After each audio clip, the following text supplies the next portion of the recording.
নমস্কাৰ মোৰ নাম শ্ৰী কিশন মুণ্ডা ডিকম চেঁচা বাগান প্ৰাথমিক বিদ্যালয়ৰ এগৰাকী সহকাৰী শিক্ষক। আজি আমি এই লকডাউনৰ সময়ছোৱাত তেওঁলোকৰ পাঠদানসমূহ যিহেতু স্থগিত হৈ আছে, সেয়েহে আমি অনলাইন পাঠদানৰ জৰিয়তে কিছু এটা আভাস দিব বিচাৰিছোঁ। আশা কৰিছোঁ ইয়াৰ জৰিয়তে ছাত্ৰ ছাত্ৰীসকল কিছু হ'লেও উপকৃত হয়। আজি আমি আলোচনা কৰিব বিচৰা পাঠটি হৈছে মাতৃভাষাৰ 6 নং পাঠটিৰ নাম হৈছে জোনাকৰ জেউতি। এই পাঠটিত আমাৰ দৈনন্দিন জীৱনৰ এক গুৰুত্বপূৰ্ণ কথা আমাক শিকাইছে আৰু এই গুৰুত্বপূৰ্ণ কথাটোনো কি আছে, আমি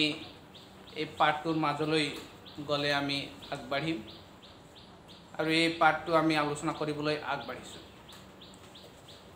এই পাঠটো এটা চিঠিৰ জৰিয়তে আৰম্ভ কৰিছে আৰু এই চিঠিটো লিখিছে মুকুট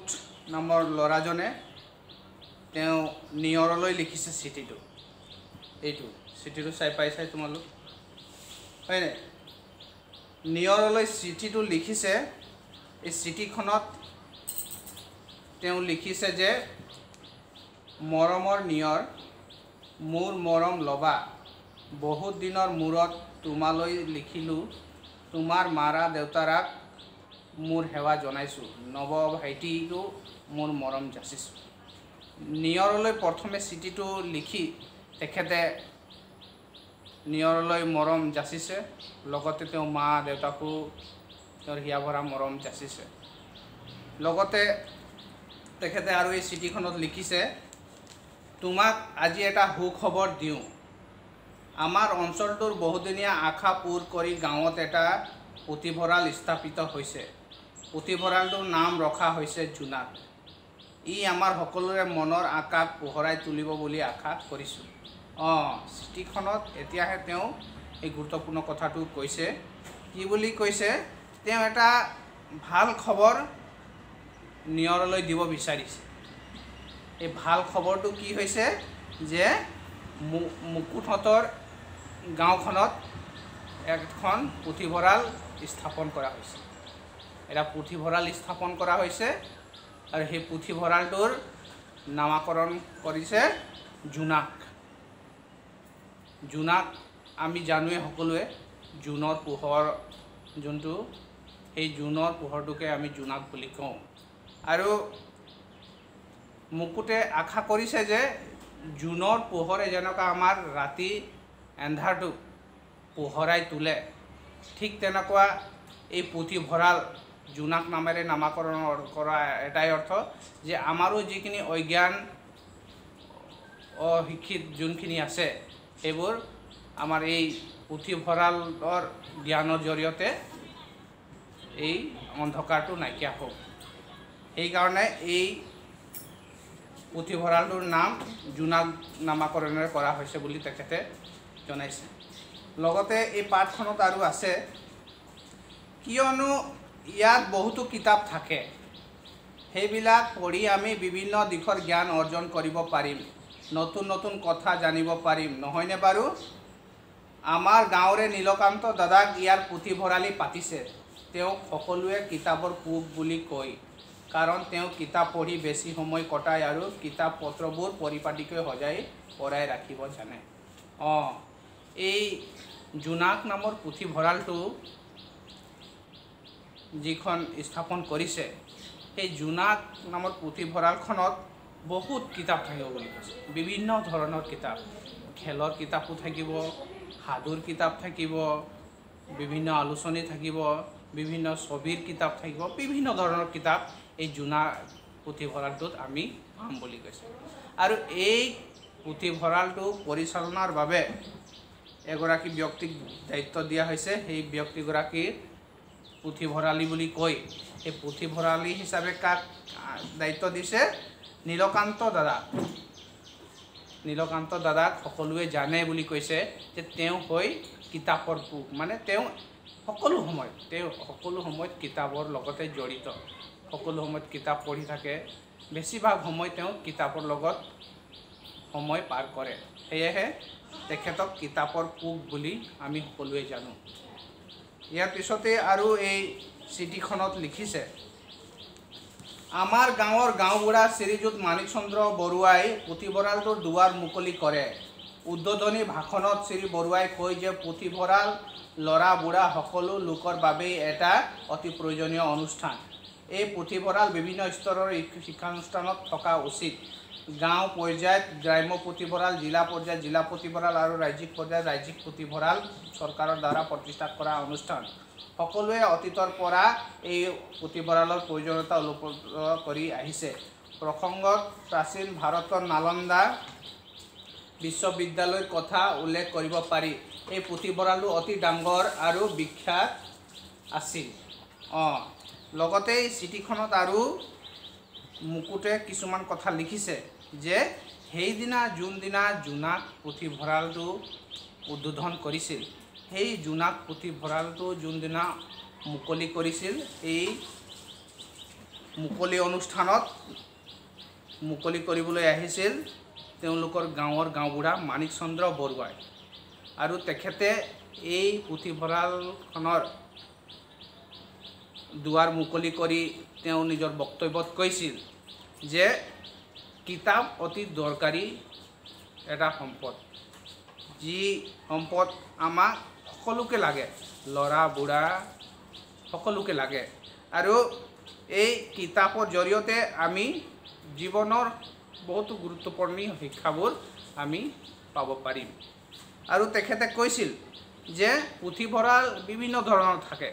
এটা গাঁও পৰ্যায়ত যোনখিনি পুথিভঁৰাল থাকে এটা গাঁও সামৰি এটা পুথিভঁৰাল থাকে সেইবোৰক গ্ৰাম্য পুথিভঁৰাল বুলি কয় গোটেই জিলাক সাঙুৰি যিবোৰ পুথিভঁৰাল গঢ় লৈ উঠিছে সেইবোৰক জিলা পুথিভঁৰাল বুলি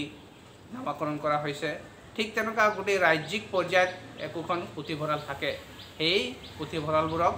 ৰাজ্যিক পুথিভঁৰাল হিচাপে নামকৰণ কৰা হৈছে তো এই পুথিভঁৰালবোৰ আমাৰ বিভিন্ন পৰ্যায়ত থাকে আৰু এই পুথিভঁৰালত বহুতো গুৰুত্বপূৰ্ণ আৰু ভাল ভাল কিতাপ থাকে আমি এই কথা ইয়ালৈ আমি অনুভৱ কৰিব পাৰিছোঁ যে পুথিভঁৰাল আমাৰ দৈনন্দিন জীৱনত কিমান দৰকাৰী আমি প্ৰসংগক্ৰমে এটা কথা উল্লেখ কৰিছে যে প্ৰাচীন ভাৰতত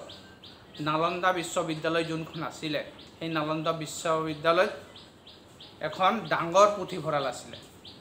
এখন ডাঙৰ পুথিভঁৰাল আছিলে আৰু সেই পুথিভঁৰালখন বিশ্ববিখ্যাত আছিলে এই কথা তেখেতে চিঠিখনত উল্লেখ কৰিছে লগতে আৰু চিঠিৰ জৰিয়তে মুকুটে নিয়ৰক আৰু কিছুমান কথা জনাইছে এইবোৰ আমি এই চিঠিৰ মাজলৈ গ'লে আমি গম পাম ইয়াৰ পিছতে তেখেতে লিখিছে এই অনুষ্ঠানতে অৱসৰপ্ৰাপ্ত শিক্ষক শ্ৰীযুত কমল বৰুৱাই শিশু উপযোগী 10খন কিতাপ পুথিভঁৰাললৈ দান কৰে তাৰে মাজত বিজ্ঞানৰ সৰু সৰু কথা এক নামৰ কিতাপ এখনো আছে সেইখন আনি মই পঢ়িলোঁ কিতাপখন পঢ়ি বৰ ভাল লাগিল তাৰ পৰা বহু কথা শিকিবও পাৰিলোঁ অৱশ্যে এইখনৰ দ্বিতীয় ভাগো আছে সেইখন পুথিভঁৰালটোৰ বাবে সংগ্ৰহ কৰিবলৈ মই পুথিভঁৰালী দাদাক খাটনি ধৰিছোঁ তুমিও যেনে তেনে কিতাপ দুখন আনি পঢ়িবা দেই এই দুখনৰ পৰা বহুতো নতুন কথা জানিব পাৰিবা তেখেতে এই চিঠিখনত আৰু কিছুমান কথা লিখিছে যে যোনদিনা এই পুথিভঁৰালখন মুকলি কৰা হৈছিল সেই মুকলি অনুষ্ঠানত দুৱাৰ মুকলি অনুষ্ঠানত আমাৰ বিদ্যালয়ৰে অৱসৰপ্ৰাপ্ত শিক্ষক শ্ৰীযুত কমল বৰুৱা উপস্থিত আছিল আৰু তেখেতে উপস্থিত থাকি সেই অনুষ্ঠানতে তেওঁ পুথিভঁৰাললৈ 10খন কিতাপ আগবঢ়াইছিল শিশুসকলৰ উপযোগীকৈ 10খন কিতাপ বহুত ভাল ভাল কিতাপ আগবঢ়াইছিল তাৰে এখন কিতাপ তেওঁ মুকুটে পঢ়িলে সেই কিতাপখন এটা পঢ়িছিল কিতাপখনৰ নাম লিখিছে বিজ্ঞানৰ সৰু সৰু কথা এইখন কিতাপ সৰু সৰু শিশুখিনিক লৈ লিখা এক বিজ্ঞান সম্বল কিতাপ এই কিতাপখন তেওঁ পঢ়িলে আৰু তেখেতে পঢ়ি বহুত ভাল লাগিলে কিতাপ নিশ্চয় ভাল লাগিব হয় নাই শিশু উপযোগী কিতাপবোৰ যদি পঢ়িলে এনেই মনটো ভাল লাগে তো মুকুটে এই কিতাপখন পঢ়িছিল আৰু এই কিতাপখনৰে আৰু এখন ভাগ আছে দ্বিতীয় ভাগ সেইখন কিতাপ কিন্তু তেওঁৰ ওচৰত নাছিলে এই পুথিভঁৰালত নাছিলে তেতিয়াই তেখেতে পুথিভঁৰালী কৈছিল যে তেখেতে সেই কিতাপখন ক'বাৰ পৰা আনি হ'লেও পুথিভঁৰালখনত থ'ব যাতে তেওঁ পিছৰ পৰ্যায়ত সেই কিতাপখন পঢ়ি আৰু দুই এটা ভাল কথা শিকিব পাৰিব আৰু লগতে এই মুকুটে নিয়ৰক অনুৰোধ কৰিছে যাতে তুমিও এই দুখন কিতাপ পঢ়ি কিনি যদি ভালকে অধ্যয়ন কৰা হলে বহুতো নতুন নতুন কথা শিকিব পাৰিবা বুলি মুকুটে নিয়ৰক জনাইছে আৰু কিতাপখন পঢ়িবলৈ অনুৰোধ কৰিছে ইয়াৰ পিছতে আৰু চিঠিখনত লিখিছে তোমালোকৰ গাঁৱত এইবেলি গ্ৰন্থমেলা পতাৰ কথা বাতৰি কাকতত পঢ়িবলৈ পাইছো তুমি কিবা নতুন কিতাপ কিনিছা নেকি কিনিছা যদি জনাবাচোন তোমাৰ পঢ়া শুনা কেনে চলিছে মোৰ এক প্ৰকাৰ ভালেই চিঠিৰ উত্তৰ দিবা হেখত পুনৰ মৰমৰে সামৰিলো ইতি তাৰ পিছত চিঠিখনত আৰু লিখিছে যে তেখেতে পুথিভঁৰালৰ কথাখিনি ক'লেই কেনেকুৱা পুথিভঁৰালখন স্থাপন হ'ল কোনে আৰম্ভ কৰিলে দুৱাৰ মুকলি কৰিলে এই পুথিভঁৰালত কোনে 10খন কিতাপ আগবঢ়ালে এই কথাখিনি মুকুটে নিয়ৰক জনোৱাৰ পিছত তেখেতে শেষত এটা কথা তেওঁ বাতৰি কাকতৰ জৰিয়তে গম পাইছিল যে নিয়ৰহঁতৰ গাঁৱত এই বছৰ পুথিভঁৰাল অনুষ্ঠিত হ'ব গ্ৰন্থমেলা অনুষ্ঠিত হ'ব সেই গ্ৰন্থমেলাত তেওঁ এটা বাতৰি কাকতৰ জৰিয়তে সেই খবৰটো পাইছিল আৰু এই গ্ৰন্থমেলাত কিবা কিতাপ কিনিবা নেকি তোমাৰ পৰিকল্পনা আছে নেকি বুলি সুধিছে আৰু যেতিয়া এই কিতাপখনৰ কথা তেখেতে কৈছিলে তো এই গ্ৰন্থমেলাৰ জৰিয়তে এই কিতাপবোৰ কিনিবা বুলি মুকুটে নিয়ৰক অনুৰোধ কৰিছে লগতে তেখেতে মোৰ এক প্ৰকাৰ ভালেই বুলি তেওঁ নিজৰ খবৰো জনাইছে আৰু শেষত এই গোটেইখিনি কথা চিঠি আকাৰে যোনবোৰ জনালে এই চিঠিৰ উত্তৰবোৰ তেওঁ পাম বুলি আশা কৰিছে আৰু শেষত পুনৰবাৰ সকলোকে মৰম যাচি এই চিঠিখন ইমানতে সামৰণি মাৰিছে এইটো ইতি তোমাৰ মৰমৰ মুকুট বুলি লিখিছে আৰু ইয়াত হলে নিয়ৰলৈ লিখা নিয়ৰৰ গোটেই এড্ৰেছ ইয়াত লিখিছে শ্ৰী নিয়ৰ বেজবৰুৱা